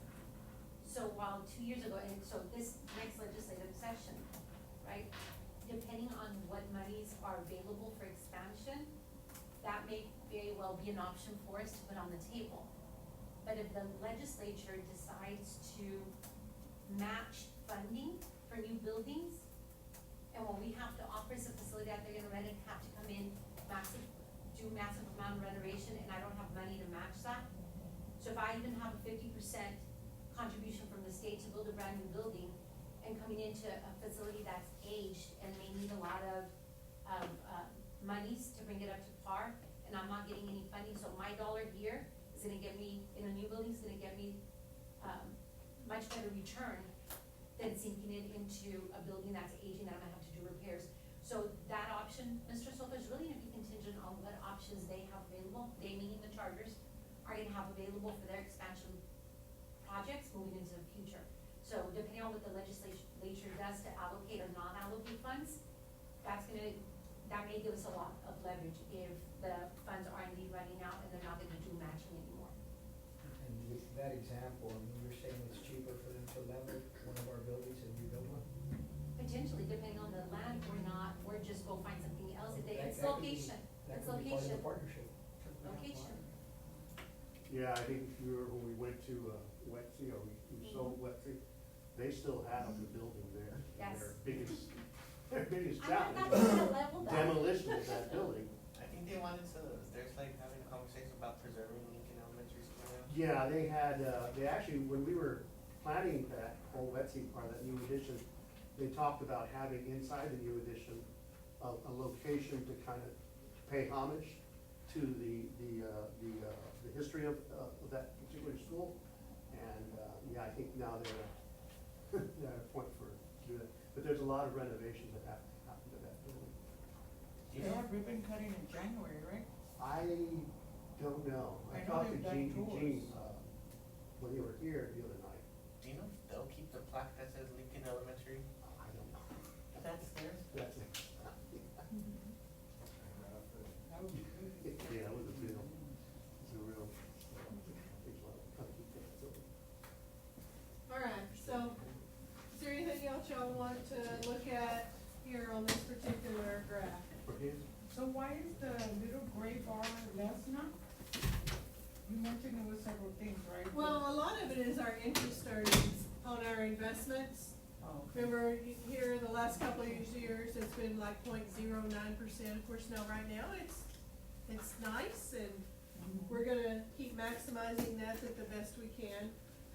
And a lot of that's kind of gate receipts, so of course, you know, COVID, we weren't able to have sporting events, Yeah. that type of thing. Also, SHARS goes in there, our school health and related services, and that's kind of declining a little bit as well. All right, so we've talked a lot already kind of about House Bill 3 from the 2019 legislature, but I wanted you to see what the tax compression has looked like. So in 2020, we adopted $1.06, and this is just your maintenance and operations tax.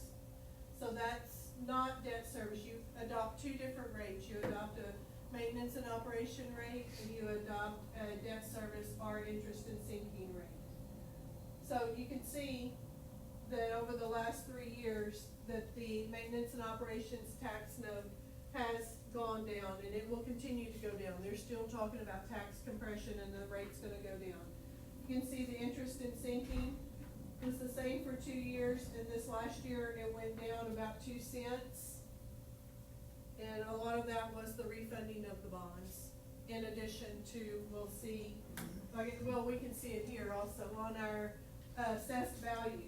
So this is the assessed value of what we're generating these pennies on. So that would be, this is per $100 value of what we are generating. So you can also see what the values have done in a 10-year period. They're $1 billion more in a 10-year period.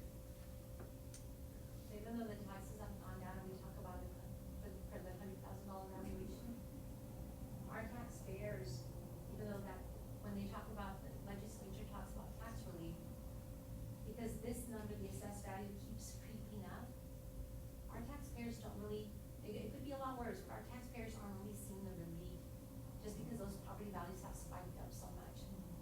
Right, so that's really important, because the taxpayers aren't getting the relief we thought they were going to get. Right, so, Yeah, we're not getting. no, that's true. Well, I know my house keeps getting older and it keeps, Yes, sir.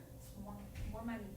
I was asked this question, oh my God, in budget usually. I don't know how the subject came up about giving businesses a tax break in our district. Who determines the tax break for business in our district? I do not answer that question, so I mean, I think the board is the only one that the can. board will do it, right? Hmm? Like the bill numbers? That came fast. Yeah. That was the question, they were asking me, I was at a different, association meeting, and they asked me about tax breaks for bill millers. I honestly don't know, I didn't know who would give them an incentive and for how long, so it would have to be the board that approved it, right? They usually petition through the city. This is only our tax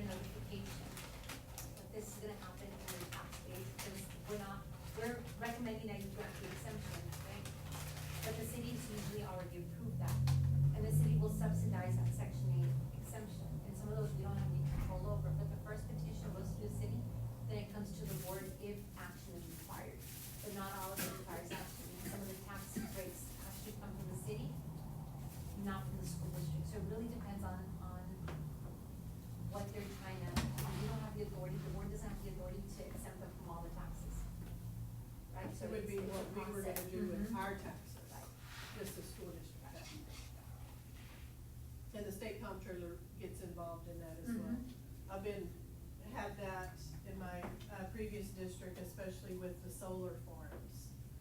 They always want an abatement on their tax for so many years. And I would think it would be very similar.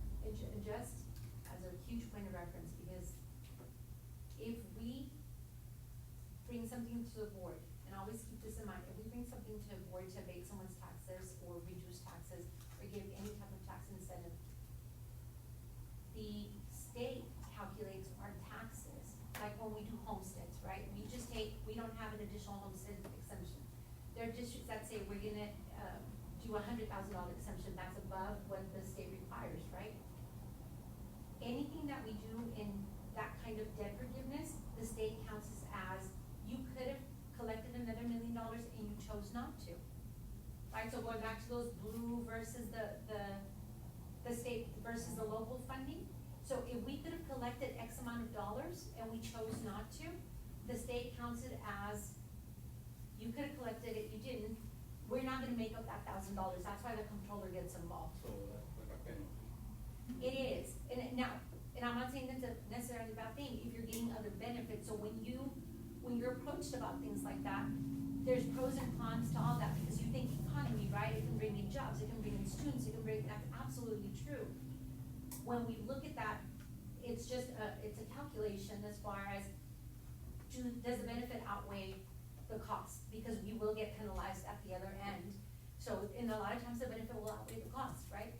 But it's just a process that you have to go through. It's not just grab the exception, we're gonna get X, Y, and Z.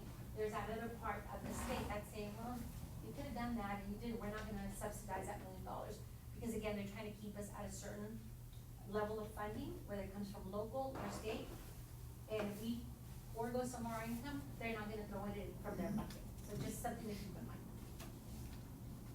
So I guess my answer would be, we the district don't control, like Bill Miller, we don't control if they pay taxes or not.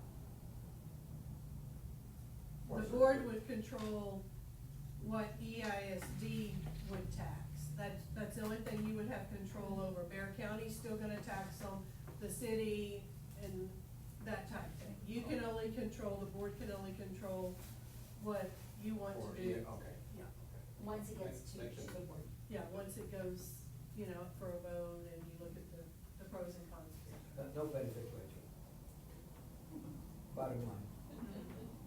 No, the state's gonna make sure, they're gonna cover themselves, so. All right, so this one, we have been spending time talking about, what is our amount of bonds that we have outstanding. And, we talked about that in 2033, they would be completely paid off. But if you'll look here, this was our reserve or our fund balance at the end of 2021. And you notice at the end of 2022, we're down significantly. But remember, we refunded those bonds. So you also see pretty good difference in the amount of bonds that were outstanding. So we took from one bucket to put over there, and then when we also refunded, we got better interest rates.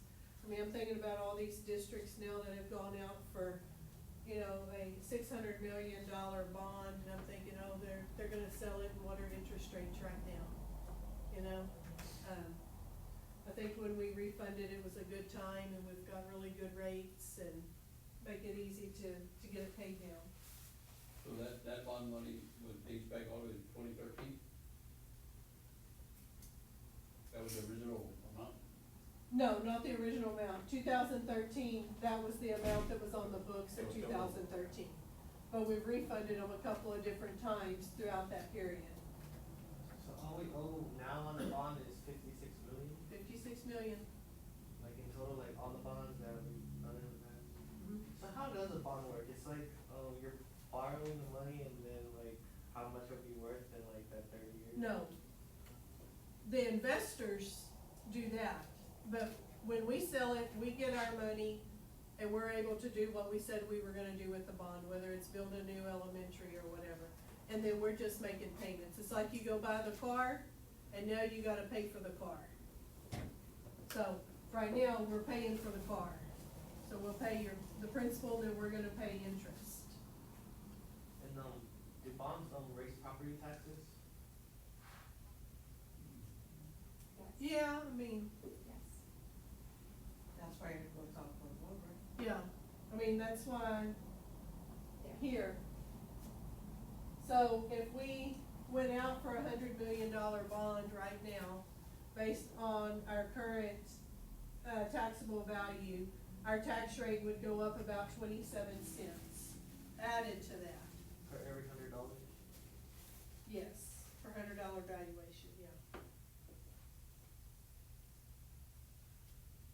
But, you know, you have $100 million to go do what you can get for $100 million nowadays. But the state would pick up probably about 7 cents of that 27 cents. So then the tax rate would be about 40 cents per $100 valuation. And that'll be like over 30 years, right? The property will have to pay. Well, when you set this rate here, by law, you can set whatever rate you need to cover the bond payments for that next year. By law, you can do that because the voters have already come out and said, I approve that bond. So now you have to be able to make your payments. So if this starts really going down, then this is gonna go up. Because you have to make your bond payments. Okay? All right. So property taxes, levies, collections. So during the board, budget process, the board adopts, in June, it'll be a proposed tax rate. And then, given some different things, we might come back in September and have to change it, but so far we have not had to. But once you set your tax rate, the appraisal district has done their appraising, that kind of thing, then they send out statements, then you start collecting. So as of June 30th, look at our collection rate. We're right under 92% collection rate. So look at the previous 9 years above that. It's the lowest in 10 years. And that's as of June 30th. So again, that kind of goes back to our economy right now. You know, so we also have to keep this in mind when we're spending money in our cash flow, because less money's coming in than we thought was gonna be coming in. And that also affects this, so this is why you're gonna keep a reserve here. Because even if the money's not coming in, we still have an obligation to pay our debts. Okay. All right, so here are just kind of our glossary of terms y'all can read over, especially if I've said something that maybe you weren't sure exactly what it was, y'all can review over those. And so now, you know, our cycle was kind of complete in November. You know, we had worked all year, adopted a budget, and now in October, we did the first report. November, you approved the audit, and so now we're gonna start the process again. So we're gonna start, we've already started, especially HR has been reviewing staffing, et cetera. We'll really start ramping it up in January to start getting information to the campuses, their allocations, campus staff meetings, and that's what we're gonna do up through June. June, we're gonna adopt a budget. Then August, this is the compressed tax rate, and then that'll determine whether we have to come back and make an adjustment to our tax rate in September that we've not had to do. So, I think that's all that I have. Any questions? Sorry about that. Any questions? All right, well, thank y'all. Thank you. Look forward to the Everything next 6 cracks. months. Wait, I did have one question. Yes, sir. So, the next, we'll have a new budget cycle, right? Will there be an increase in the budget? Don't know that yet. It depends on staffing, which is a large component of our budget. But the main thing is it's gonna start with our estimated revenue. We'll start looking, you know, based on what our values, what we anticipate our values to be, what the maximum rate that we can adopt is, and we're gonna start with revenues, and we're gonna try real hard to live within our means. Yes, sir? Have to spend what you don't have, right? Well, but there's also been some this is the scare right here, is because all of these are federal dollars, mainly the ESSER. But Pam and her team have done a great job in also working the fund balance to where we're socking money away, knowing that this was gonna happen, so that we have like at least a year or two to maintain some of the initiatives that Mr. Reno talked about, Mr. Williams, and what we do, Mr. Greathouse, some of the things that we're doing to support academics. We can't just blow it up and do all these things and be ready to just let go, right? So as we move forward, it's gonna be really important how we can maintain, and there's been a lot of intentionality over the last couple of years to make sure that there's some reserves in the fund balance that we can use for at least a year or two to get us out of this COVID funk. And we can keep addressing things like the social emotional learning, to make sure we can continue honoring the 1882 partnerships that we said we were gonna keep, and adding to those buildings, and also maintaining programs like our coaches. We have a lot of turnover with teachers, so we need the coaches to keep addressing the growth for our teachers to be able to be effective in the classroom with our students.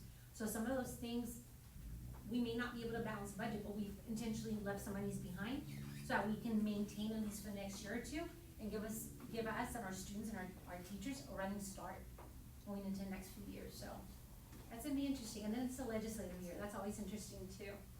So just some really quick connections. Last month, Ms. Bazaldua presented on Data Suite, right? Ms. Benedi's already talking to you about budget. No sooner do you adopt one and approve the audit, that we're talking about moving into next year. And we're trying to accelerate all those timelines so we can have really good conversations about what that means. So Ms. Bazaldua talked about that on Data Suite. That's just one of the things that we use to keep a pulse on things like attendance, enrollment, giving campuses the access to be able to review their own data so that they can also help us figure out what the gaps are, and not wait for us to send out a paper report. So some of the systems processes that we've been talking about over the last couple of years, this is the culmination of all that. It's giving people real-time information. And that's gonna affect how the data's rolled out as well, right? So Dr. Silva talked about assessment strategies and online testing. Mr. Chavez also spoke about M-Class for reading, measuring student progress, right?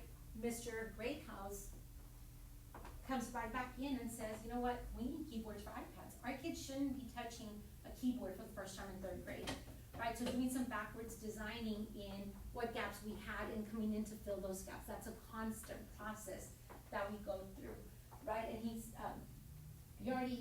they need to have an idea by the time they get in 3rd grade, how to do some of these things. No matter how good this is, that's a better strategy, right? And Dr. Silva talked about campus visits in classrooms. Go visit teachers that are doing well. Those pockets of excellence. Well, what does that do? It costs us some substitute money, right? So some of these things aren't gonna go away. To your point, Mr. Soto, earlier, it was a great question. But we try to take some of these resources and say, okay, we don't have this, or this isn't working, it's not effective, right? What do we start, stop, or revise? That's part of the ongoing process that in the vision that we do, and we're starting to get really better at it. Coming and bringing it into the great group to SLT, so we're not making decisions in silos. It's been progress, and it's been implementing systems like Frontline to be able to have real-time information. So all those things are starting to come together for us. Next steps, and pretty much all of these we talked about. I'm just gonna recap really quickly. For next year, snapshot enrollment is what we normally use to start conversations, right? Ms. Bentley will look at the finance of what those allocations are for next year, so that in January, she's already providing campuses especially an idea of what their budget's gonna look like next year, so that they have 3 months to plan. Then Ms. Trevino has started back in November, going back with campuses to say, okay, here's where I think you're gonna be next year, I'm gonna give you your allocations in February, you can tell me what is or isn't working on the campus. To include how many teachers might be on a growth plan that we need to support a little bit differently, right? Those metrics and going back to review some of the information. So she's already started that back in November rather, so when we come to contract, renewals, it's not a surprise, right? Those are things that we start to monitor early. Then, Mr. Greathouse already told you, he's deployed 2,000, but the target is that by December, we should have near 5,000 of the Chromebooks deployed district-wide. So those are all things that are happening simultaneously, and Mr. Williams, as he mentioned, by January, he'll have the campus box completed, and then that next phase starts as far as now, in the campus box with the principals and or partners, just to be clear. That then comes in the next phase, what monies do we have available, tying in the resources to make some of these projects happen. And then we have coming up on December the 12th, is pretty much as soon as we get back, we have a board workshop at 9 a.m. And then in January, I wanted to note that I had originally said 13th, I crossed that out. When we printed your presentations, because we, in our steps to do this early, we had not finalized the 20th as a date. The date is finalized, so on your presentations, if you take it with you, please make that correction. I can promise you that yours says the 13th. It really should be the 20th that we will have that next leadership board performance plan meeting. And then on the 17th, we have our regular board meeting at the DCC. Same time unless something happens between here and then. But that's what we have for you today. I know we're up on time. Thank you for your patience. So if there are any additional questions that we can answer right now. Workshop is at 8:30? Okay, well, there you go. Next week. On Monday, okay. Monday's at 8:30? 8:30. Okay. Now, I'm gonna say something that, because the 10 years, that information that Ms. Bentley presented, that's in your financial statements, the copy, that big fat book that everybody was just really anxious to read through.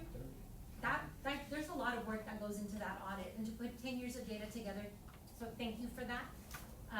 We had a solid opinion from the auditors with no findings. Now, I will tell you that TEA for the last 3 or 4 years, Mr. Paul Moreno, I know him by name already, loves to find a couple of little things, but they're reviewing our data, our numbers are solid, and they usually come back with something like, the TRS contribution is reduced your net assets, and therefore you need to monitor. Well, that didn't happen this year either, but that's some of the things that we can think not are out of our control completely, but, thank you, Ms. Bentley, for that. They have to write something. Huh? Yeah, they have to find something. I wasn't trying to say that, but yes. We'll get a letter, no matter what. Anything else? Thank you all. Thank you. Really appreciate the time. Thank you. Thank you.